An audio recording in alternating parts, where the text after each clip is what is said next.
എനിക്ക് സെയിൽസിൽ 20 വർഷത്തെ എക്സ്പീരിയൻസ് ഉണ്ട്, എനിക്ക് സെയിൽസിൽ 30 വർഷത്തെ എക്സ്പീരിയൻസ് ഉണ്ട്, എനിക്ക് സെയിൽസിൽ 40 വർഷത്തെ എക്സ്പീരിയൻസ് ഉണ്ടെന്നൊക്കെ പറഞ്ഞിട്ട്, പക്ഷേ ഇപ്പോൾ പിന്നെ നമുക്ക് ഇവർക്കൊന്നും നമ്മളെ വേണ്ട എന്നൊക്കെ പറയുന്നതിൽ കാണാറുണ്ട്.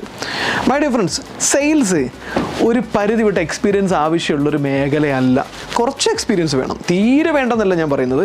മിനിമം ഒരു ഫ്ലോ മനസ്സിലാക്കാൻ ആവശ്യമായിട്ടുള്ള മിനിമം എക്സ്പീരിയൻസ് വേണം. അല്ലാതെ 10 വർഷം 20 വർഷത്തെ എക്സ്പീരിയൻസ് കൊണ്ട് സെയിൽസിൽ അങ്ങ് സൂപ്പർ സ്റ്റാർ ആകാമെന്നൊന്നും വിചാരിക്കേണ്ട. എക്സ്പീരിയൻസ് കൊണ്ട് ഒരു പരിധി വിട്ട് ഗ്രോ ചെയ്യാൻ പറ്റാത്ത പ്രൊഫഷനാണ് സെയിൽസ്.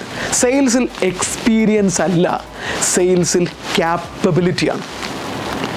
സെയിൽസിൽ ക്യാപ്പബിലിറ്റിയാണ്.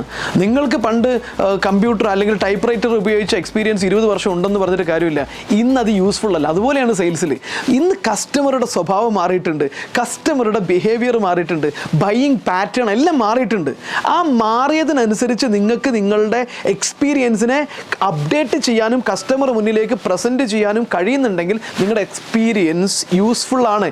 നിങ്ങൾ 20 വർഷത്തെ എക്സ്പീരിയൻസ് ഉണ്ട്, നിങ്ങൾ ആദ്യം പഠിച്ചെടുത്ത 10 കൊല്ലത്തിൽ തന്നെയാണ് നിങ്ങൾ നിൽക്കുന്നതെങ്കിൽ പിന്നീടുള്ള 10 കൊല്ലം നിങ്ങൾ അപ്ഡേറ്റ് ആയിട്ടില്ലെങ്കിൽ ആ എക്സ്പീരിയൻസ് കൊണ്ട് ഒരു കാര്യമില്ല.